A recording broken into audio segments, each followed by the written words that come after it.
Hello everybody, buenos dias, bonjour und guten Tag. So today's topic of discussion is why coming home from the Camino is actually harder than the Camino itself. So if you've walked the Camino de Santiago, you probably trained for the blisters, you prepared for distance, the weather, the physical strain, but no one prepares you for what's in store for you when you get back home. And for many pilgrims, coming home is actually harder than the walk itself. So let me explain. I will walk you through what happens to you psychologically. So after the Camino, people describe restlessness, irritability, nostalgia, emptiness, a strange sense that life feels louder than it used to. And then you feel guilty for even feeling this way, because you should feel grateful. But what if nothing is wrong with you at all? What if your nervous system is simply recalibrating? The Camino creates something rare in modern life: coherence. You walk, you move forward, you arrive. Every day has the same visible progress. Your body is moving for hours. Your attention is focused. Your identity is simplified. Your sleep is deeper. Your nervous system stabilizes, and then you return home. Movement decreases, notifications increase, tasks multiply, goals become abstract.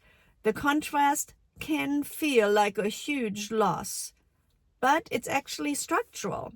For many of us, especially in midlife, the Camino also surfaces deeper questions. Time feels different. You become more aware that it's finite. You begin asking, am I aligned? Am I using my time well? Do I want to live differently? That awareness can feel like restlessness, but it isn't actually a crisis. It's clarity. There's something called post-goal letdown. When you complete a major arc, your motivational system downshifts. The Camino has a beginning and an end. Home doesn't. Home is maintenance, and maintenance doesn't feel as intense as a pilgrimage. That doesn't mean home lacks meaning. It means meaning has to be structured differently.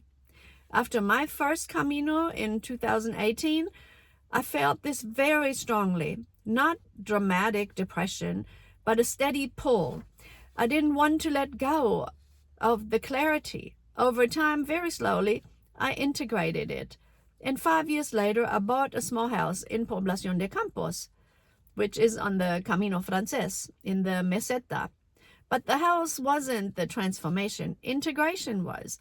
Learning to recreate coherence in your ordinary life.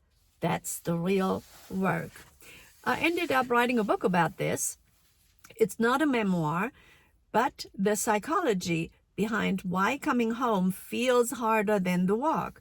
So my book is called Post-Camino Blues: Why Coming Home is Harder Than the Walk. It explains the neuroscience behind all of this and how to integrate the experience without escaping your actual real life. I'll link the book to you in the description if you're curious. But even if you don't read my book, here's what I want you to remember. Nothing's wrong with you. You didn't lose the Camino. Your nervous system just experienced coherence, and now it needs structure. So the Camino doesn't end in Santiago. It becomes a question. Can you recreate coherence at home? That's the real pilgrimage. Buen camino, wherever you're walking from.